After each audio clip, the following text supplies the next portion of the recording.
ভারতের পশ্চিমবঙ্গের নতুন মুখ্যমন্ত্রী হিসেবে দায়িত্ব নেওয়ার প্রথম দিনেই বড় সিদ্ধান্ত। সচিবালয়ে একাধিক গুরুত্বপূর্ণ বৈঠক শেষে শুভেন্দু অধিকারী ঘোষণা করলেন, বাংলাদেশ সীমান্তে পুরোদমে কাঁটাতারের বেড়া নির্মাণ করা হবে।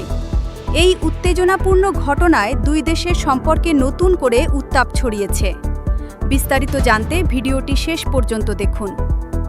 এই বেড়া তৈরির জন্য আগামী ৪৫ দিনের মধ্যে সীমান্তরক্ষী বাহিনী বিএসএফকে জমি হস্তান্তর করার নির্দেশ দিয়েছেন তিনি।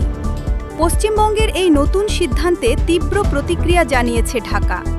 প্রধানমন্ত্রীর পররাষ্ট্র বিষয়ক উপদেষ্টা হুমায়ুন কবির স্পষ্ট জানিয়ে দিয়েছেন, কাঁটাতার দিয়ে বাংলাদেশের মতো দেশকে আর ভয় দেখানোর যুগ নেই। সোমবার পররাষ্ট্র মন্ত্রণালয়ে সাংবাদিকদের প্রশ্নের জবাবে তিনি আরও বলেন, বাংলাদেশের মানুষ কাঁটাতার দেখে ভয় পায় না। যেখানে কথা বলার দরকার সেখানে সরাসরি কথা বলা হবে। ঢাকা পুরো বিষয়টি পর্যবেক্ষণ করছে।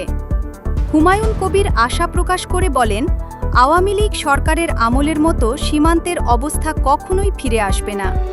আপনার মতামত কমেন্টে জানান। এই সিদ্ধান্ত কি সীমান্ত নিরাপত্তা বাড়াবে নাকি নতুন সংকট তৈরি করবে?